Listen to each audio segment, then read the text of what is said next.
자, 이번엔 역사라는 소설 한번 해보도록 합시다. 역사라는 소설의 제목은 여기 한자로는 써있지 않지만 심역자의 선비사자예요. 힘을 쓰는 선비라는 이야기지. 아마 무사 정도 된다고 보시면 될 것 같아요. 요즘으로 따지면 무사, 군인 정도. 자, 어떤 내용인가 한번 봐보도록 합시다. 미리 좀 이야기하고 나면 우리 지금 주어져 있는 지문으로는 알 수가 없는데 나라고 하는 인물이 있어요. 이 나라고 하는 인물이 또 다른 사람의 나라는 이 사람의 이야기를 들어서 전달하는 거거든요. 이 작품은 쉽게 말하면 액자식 구성이 되는 겁니다. 나라는 사람이 안에 있는 이야기를 전달하는 거란 말이야. 즉 누구냐? 여기서 서씨라는 사람이 이야기를 전달하는 거예요. 확인됩니까? 그 서씨가 누구냐면 이 작품의 주인공인 역사입니다. 그러니까 나라는 인물이 서씨의 이야기를 전달하면서 자신의 삶과 서씨의 삶을 비교하게 되면 그래서 부끄러움, 반성을 느끼게 되는 뭐 이런 이야기인데 그래서 부끄러움이라는 게 바로 뭐냐? 현대인들의 삶입니다.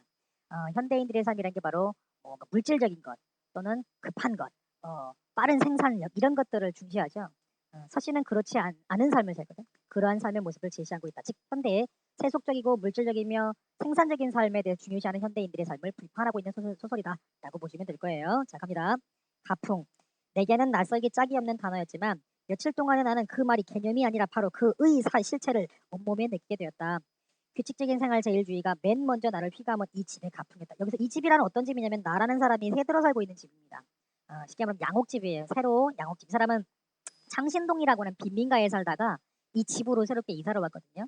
이 집은 바로 양옥집이고 이 집에 살고 있는 사람은 되게 호화롭고 뭐랄까 규칙적인 삶을 살고 있어요. 좀 특이한데 호화로운 삶을 살면서도 엔드 플러스 뭐도 있냐?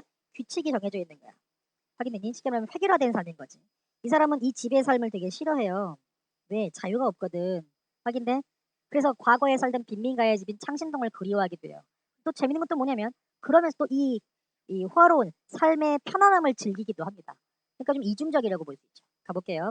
아침 6시에 기상. 그러나 나의 경우는 자발적인 기상이 아니라 할아버지가 차를 끓여가지고 손수 들고 와서 나를 깨우고 그 차를 마시게 하고 내가 무한함에 가슴을 두근거리며 황급히 옷을 주워 입으면 아침 산보를 시키는 것이다. 봐봐. 여기서 보면 자발적인 기상이 아니란 말도 나왔고 봐봐.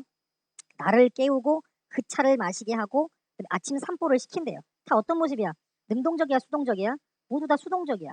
확인돼요? 수동적인 삶을 사는 건 다시 말하면 뭐야? 자유가 있다 없다? 없다라는 거지. 확인되니? 그래서 나는 수면 부족으로 좀 자유로운 낮에 늘 낮잠이었다. 그러나 이 집 식구들은 심지어 나 3살 난 어린애마저도 규칙을 지키고 있는 모양이다. 봐봐. 규칙을 지킨다는 건 바로 뭐게 되는데 아까 그 집, 위에서 봤던 이 사람이 살고 있는 새로운 양옥집의 삶은 다 어떻게 했다고? 획일화된 삶을 살고 있다고. 획일화. 확인됐니? 선생님 그럼 이 작품의 배경이 1960, 70년대라고 가정한다면 그래 맞아 60년대 맞아요. 그럼 그 당시 뭐 군사 독재 정권의 모습이라고도 볼 수 있는 가능하죠. 가보자. 아침 식사, 출근 혹은 등교, 할아버지도 어느 회사의 중역으로 나가고 있었으므로 집에 남는 건 할머니와 며느리, 어린애와 식모 그리고 노곤한 몸을 주체하지 못하는 나뿐이었다. 그동안 나는 오전 10시경에 며느리와 할머니가 놀리는 미싱이 뭐예요? 대신 옷 만드는 거 아시죠 그거? 미싱 소리를 쭉 듣게 되고 12시경에 라디오에서 나오는 음악을 듣고 선생님 여기 보세요. 여기서부터도 지금 뭐가 되는 이 집안에 이루어지고 있는 획일화된 규칙적인 삶의 모습이야. 자 시간만 딱 되는 그 시간까지만 뭘 하고 뭐 하고 딱 정해져 있는 거야. 가보자고. 라디오에서 나오는 음악을 듣고 오후 4시엔 엘리제를 위하여를 듣는다. 엘리제를 위하여가 뭐지? 피아노 소리겠죠. 피아노 그치? 집이 잘 사는 집이고 그 당시에 피아노가 있던 건 굉장히 가쁜데 오후 6시 반까지는 모든 식구가 집에 와 있어야 하고 저녁 식사 끝나면 10여 분 동안 잡담 그게 끝나면 모두 자기 방으로 가서 공부. 확인돼요. 여기까지 바로 뭐야? 다 획일화된 삶이란 말이야. 가보자.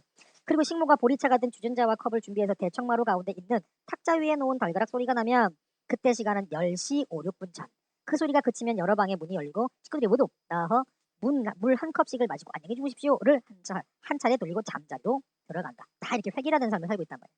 세상에 이런 생활도 있고 산다. 여기서 이런 생활은 어떤 생활을 말해요? 획일화된 삶이지. 획일화된 거. 그렇지. 규칙적인 거. 확인돼요. 여기 앉아있는 남학생들의 절반 이상, 아니 그 이상이 이제 조만간 이렇게 획일화된 삶을 살게 될 겁니다. 언제요? 짧게는 지금 한 2, 3년 후, 길게는 한 5, 6년 후에 어디서? 군대에서. 요즘 TV에 그 진짜 사나이라는 프로그램 많이 나오잖아요. 여학생들 가끔 보게 되면 나중에 남자친구 생겼을 때 잘해줘요. 남들도 고생 많이 하는 거야. 너희들을 위해서. 재훈아 나 잘했어? 보자. 하고 나는 놀라지 않을 수 없었다. 식구 중에 누구 한 사람 얼굴에 그늘이 있는 사람은 없었다. 즉 그 말은 뭐야? 그늘이 있는 사람이 없다는 얘기는 이 삶을 부정적으로 이러한 획일화된 삶을 부정으로 생각하는 사람이 없다는 얘기지. 즉 다시 말하면 뭐야? 현실에 뭐 하고 있다? 순응하고 있다는 거야. 당연히 하고 따라가는 거죠. 나로서는 상상도 하지 못하던 세계에 온 것이었다. 동대문에 가까운 창신동 그 빈민가에 내가 들어있었던 집의 식구들. 봐봐. 창신동은 여기서 이 양옥집의 삶과는 정반대되는 삶이에요. 빈민가. 가난하지만 뭐가 있어? 즉 호화롭진 않아요. 가난하지만 플러스 뭐가 있다고? 자유가 있던 삶이란 말이야. 가보자. 있었던 집의 식구들을 생각하지 않을 수 없는 이 정식의 생활라고. 즉 앞에 중력 전까지가 어떤 삶을 말한 거야? 이 새롭게 이사 온 양옥집의 삶을 말한 건데 이 양옥집의 삶이 얼만큼 호화로우며 얼마만큼 획일화된지를 강조하기 위해서 여기 창신동의 빈민가가 언급된 거죠. 갑니다. 이윽고 서씨의 몸이라고 나오죠. 여기서부터 이제 내화라고 볼 수 있는 거예요. 쉽게 말하면 내화. 즉 아까 말했죠. 이 작품은 나라는 인물이 이 서씨의 이야기를 전달하는 거라고 갑니다. 이윽고 서씨의 몸은 성벽에 쳐 너머로 사라져버렸다. 그리고 잠시 후에 나는 더욱 놀라운 광경을 보게 되었다. 서씨가 성벽 위에 몸을 나타내고 그리고 성벽을 이루고 있는 커다란 금고만한 돌덩이. 봐봐. 커다란 금고만한 돌덩이를 어마어마하게 무겁겠지, 그치? 돌덩이를 그의 한 손에 하나씩 집어서, 야, 한 손에 하나씩이면 어마어마하게 많은, 두 개니까 어마어마하게 많은 무거운 무게잖아, 그치? 집어서 번쩍 자기의 머리 위로 치켜 올린 것이었다. 양손으로 매주 올리듯이, 그치? 지렛대나 도르래를 사용하지 않고서는 혹은 여러 사람이 달라붙지 않고서는 들어 올릴 수 없는 무게를 가진 돌을 그는 맨손으로 들어 올린 것이었다. 즉 그래서 힘이 그만큼 세다고요. 그래서 이 사람 서씨를 뭐라고 부른다고? 심역자의 선비사자 역사라고 부른다고. 확인됐니? 그는 나에게 보라는 듯이 자기가 들고 서 있는 돌을 여러 차례 흔들어 보이고 나서 방금 그 돌들이 있던 자리를 서로 바꾸어서 돌들을 곱게 내려놓았다. 나는 꿈속에 있는 기분이었다. 고담 같은 데서 등장하는 역사만은 나도 인정하고 있는 셈이지만 고담? 우리가 알고 있는 배트맨하는 고담시 그 시 아닙니다. 여기서 말하는 고담은 옛날 이야기 뭐 이렇게 되겠지, 그치? 이 한밤중에서 바로 내 앞에서 푸르게 빛나는 조명을 온몸에 받으며 성벽을 디디고 우뚝 솟아있는 저 사내를 나는 무엇이라고 이름 붙여야 할지 몰랐다. 역사!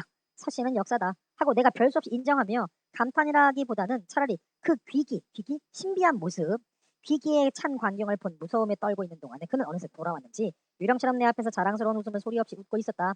서씨는 역사였다. 그날 밤 나는 집으로 돌아와서 이제까지 아무에게도 들려주지 않았다는 서씨의 이야기를 들었다. 여기서부터 바로 뭐 된 거야? 그래, 서씨에게 들었던 이야기를 전달하는 거니까 우리 무슨 구성이라고 한다고? 액자시라고 한다고.